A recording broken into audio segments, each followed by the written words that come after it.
বাংরিপোশি ভ্রমণের আগের পর্বে আপনাদের দেখানো হয়েছে কলকাতা থেকে 230 কিলোমিটার পথ অতিক্রম করে বাংরিপোশিতে আসা, আর সেখানে খয়েরি রিসোর্টটাকে পুরোটাই আপনাদের দেখানো হয়েছে। আগের পর্ব যদি না দেখে থাকেন তাহলে চটপট আই বাটনে ক্লিক করে বা ডেসক্রিপশন বক্সে দেওয়া লিঙ্ক থেকে দেখে নিন। আর আজকের পর্বে আপনাদের প্রথমেই নিয়ে যাব বিশোহির হাট।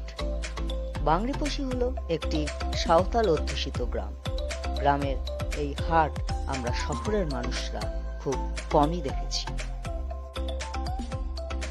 রিসোর্ট থেকে আমরা দুপুরের লাঞ্চ সেরে আমরা বেরিয়ে পড়লাম বিশোহির হাটের উদ্দেশ্যে। আমরা চললাম মুম্বাই রোড ধরে, আর যেতে যেতে পথের ধারে ঠিক এই জায়গাটায় দেখতে পেলাম একটা বড় গাড়ি উল্টে গেছে। এ এক ভয়াবহ দৃশ্য। আমরা চলেছি বিশোহির হাটের দিকে, আর এই রাস্তাটা ঠিক ডান দিকে ঘুরেই আমরা পাবো বিশোহির হাট।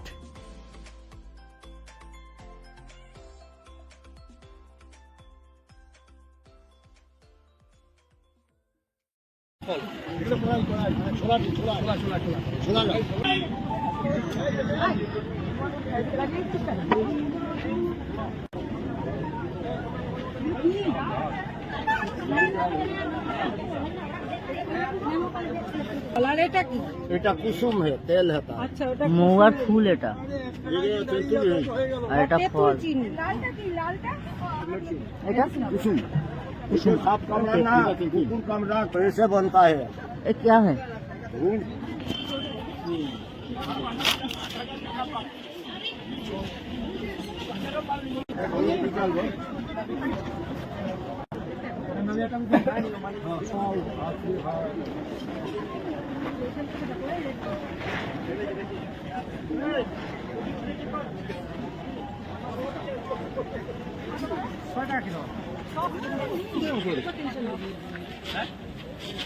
এটা মালপোয়া টাইপের।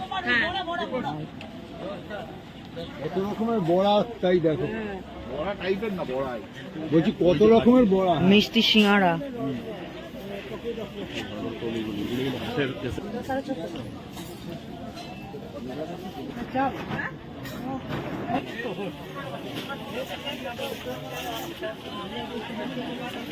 লুচি ভাজা হচ্ছে।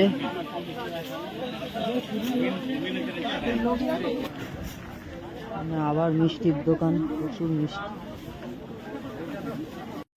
আপনারা দেখছেন তো বিশোহির হাট, আর এই বিশোহির হাট প্রত্যেক শনিবার করে বসে।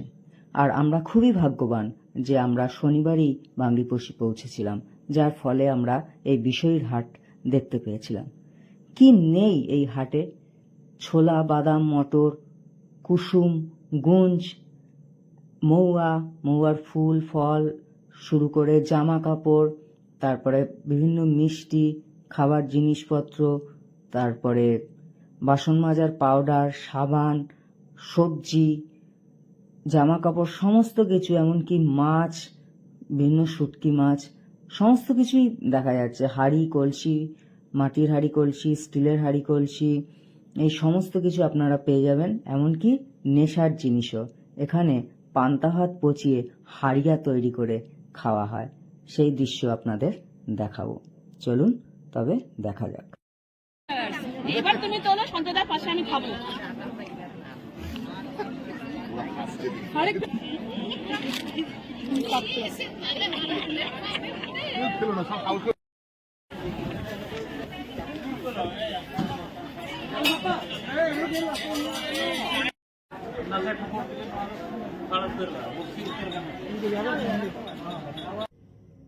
শনিবারে বসা সাঁওতালি গ্রামের এই বিশোহির হাট দেখার পর আমরা চললাম আমাদের পরবর্তী গন্তব্য বাকেওয়াল ড্যামের উদ্দেশ্যে। কিন্তু ড্যামে যাওয়ার এই পাহাড়ে ঘেরা রাস্তা, যেখানে মাঝে মাঝেই উকি দিয়েছে কুসুম গাছ ও পলাশ গাছ, যা আমাদের মনকে অবশ্যই ভরিয়ে তোলে। বাকেওয়াল ড্যাম যাবার এই রাস্তায় চলতে চলতে আমাদের সাথে দেখা হলো বুড়িবালান নদী, আর এই বুড়িবালান নদীকে পিছনে ফেলে আমরা চলতে থাকলাম মেঠো পথ দিয়ে। কখনো লাল মেঠো পথ, কখনো আবার পিচের রাস্তা। চারিদিকে কুসুম গাছ, পলাশ গাছ, আরো অনেক কিছুতে ভরা এই গ্রাম। আমরা চললাম বাকেবল ড্যামের উদ্দেশ্যে, কিন্তু এই বসন্তের সবচেয়ে আকর্ষণ হচ্ছে পলাশ। তাই পলাশ গাছ দেখে আমরা গাড়ি থেকে কিছুক্ষণের জন্য নেমে গেলাম, একটু ছুঁয়ে দেখবার জন্য।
বসন্ত ঋতুর আর এক নাম ঋতুরাজ, আর সেই ঋতুরাজ বসন্ত এই পাহাড়ি গ্রামে সৌন্দর্যের ডালি সাজিয়ে রেখেছে। পলাশের সৌন্দর্য উপভোগ করে আবারও আমাদের পথ চলা শুরু। এবারে পৌঁছে গেলাম একেবারে বাকেবল ড্যামের সামনে। আর এই রাস্তা দিয়ে যে আমাদের গাড়ি যাচ্ছে, আমরা যেহেতু মার্চে গেছি, এটা অফ সিজন, শীতকালে অর্থাৎ সিজনে কিন্তু গাড়ি প্রবেশ করতে দেয় না, মানুষের ভিড় থাকে, তখন পায়ে হেঁটেই এই রাস্তা দিয়ে প্রবেশ করতে হয়। আমরা এখন বাকেবল ড্যাম দেখতে পাচ্ছি, চলুন বাকেবল ড্যামের সৌন্দর্য দেখাই।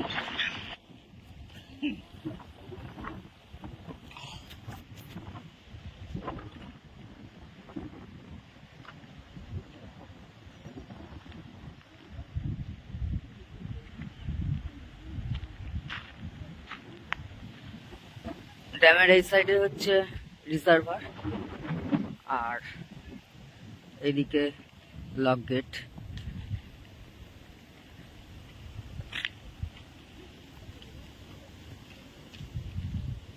বাকেবল ড্যাম,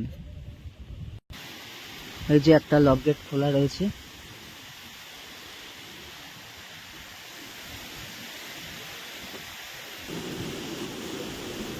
একটা নয়, পরের লক গেটটাও খোলা।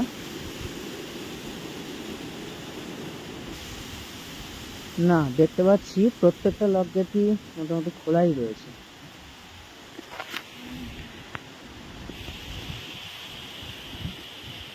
প্রচুর জল রয়েছে ড্যামটায়, দারুণ লাগছে ড্যামের জল, পাহাড়গুলো।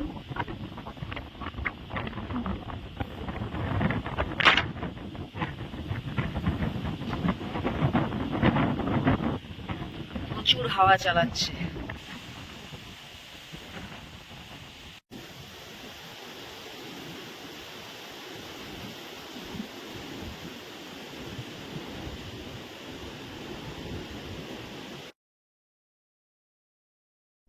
বাকেবল ড্যাম দেখে আমাদের পরবর্তী গন্তব্য আরও একটা ড্যাম, সুলাইপাত ড্যাম। এখন আমরা চলেছি সুলাইপাত ড্যামের উদ্দেশ্যে।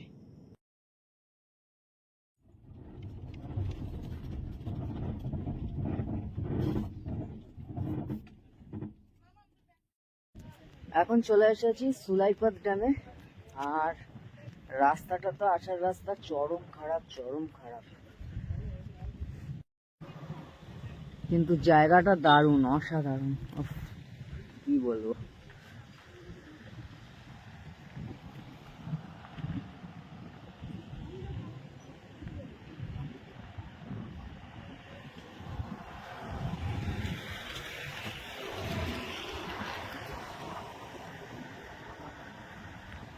ড্যামের দিকটা যাওয়া যাক। লক গেট গুলো সব বন্ধ।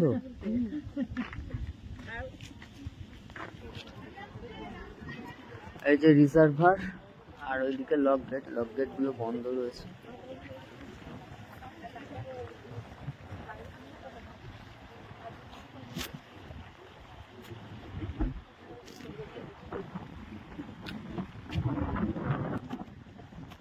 খড়খাই নদীর ওপর বাদ দিয়ে এই ড্যাম তৈরি হয়েছে, যার জন্য এর নাম খড়খাই ড্যাম।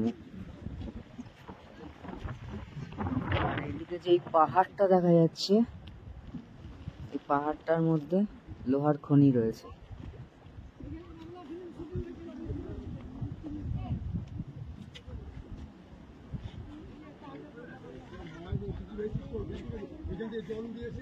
ময়ূরভঞ্জ জেলার মধ্যে এটা পড়ছে।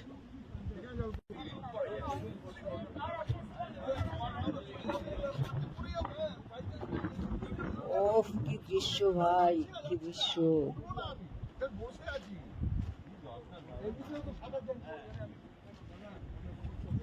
আজকে যদি রোদ থাকতো আরো দারুণ লাগতো। আর এখান থেকে সানসেটের দৃশ্য খুব সুন্দর হয়। আমরা সেই টাইমেই প্রায় এসেছি, কিন্তু দেখতে পাবো না, আকাশ যেহেতু মেঘলা।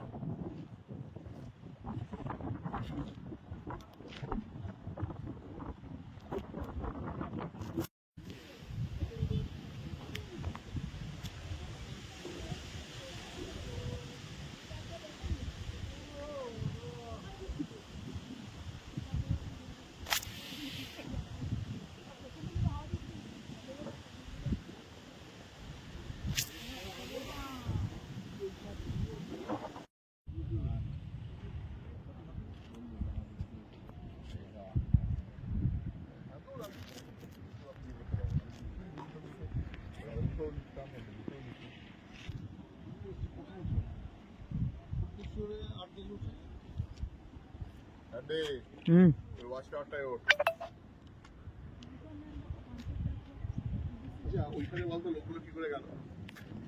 জল পেরিয়ে এদিকে লোকো করে ওইরকম।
এই সুলাইপাত ড্যাম ওড়িশার ময়ূরভঞ্জ জেলাতে অবস্থিত। খড়কাই নদীর ওপর বাঁধ দিয়ে তৈরি করা হয়েছে এই সুলাইপাত ড্যাম, সেই জন্য এর আর এক নাম খড়কাই ড্যাম। এই সুলাইপাত ড্যামে প্রচুর ভ্রমণ পিপাসু মানুষ তো আসেনি, এছাড়া শীতকালে প্রচুর মানুষ এখানে পিকনিক করতে আসেন। কিন্তু এই ড্যামের সবচেয়ে যে সৌন্দর্য, তা আমরা আজকে মিস করে গেলাম। এখানকার সবচেয়ে সৌন্দর্য এখানকার সূর্যাস্ত। এখানকার সূর্যাস্ত মন ভরে দেখবার বিষয়, কিন্তু প্রকৃতি আজকে আমাদের সাথে নেই। মেঘলা আকাশ, তাই কিছুটা নিরাশ হয়ে ফিরতে হলো। তবে এই বিশালাকার ড্যাম প্রায় পুরোটাই আমরা পরিক্রমা করলাম। আমরা আমাদের গাড়ি করে পুরোটাই অতিক্রম করে আমরা মেন রাস্তায় উঠলাম। এবার আমাদের রিসোর্টে ফেরার পালা। আর ফেরার পথে আমরা দেখে নেব দুয়ারসিনী মায়ের মন্দির।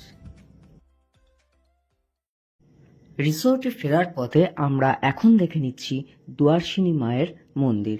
আর মন্দিরে যখন এসে আমরা পৌঁছালাম, বেশ খানিকটা সন্ধে হয়ে গেছে আর বৃষ্টিও নেমে গেছে। এখন দেখছি দুয়ারসিনী মায়ের মন্দির। আর এই রাস্তা দিয়ে যখনই কেউ গাড়ি নিয়ে যায়, তখনই এখানে নেমে মায়ের মন্দিরে প্রণাম সেরে তারপরেই তারা এগিয়ে যায়।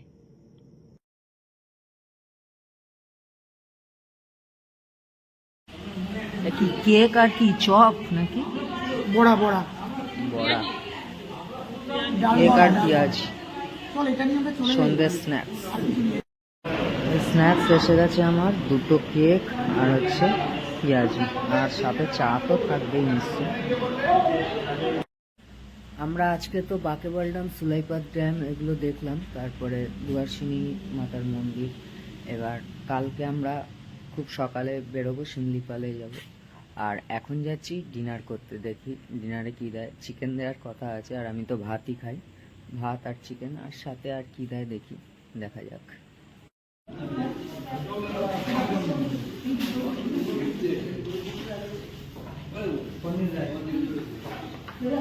তোমরা ভাত খাচ্ছ?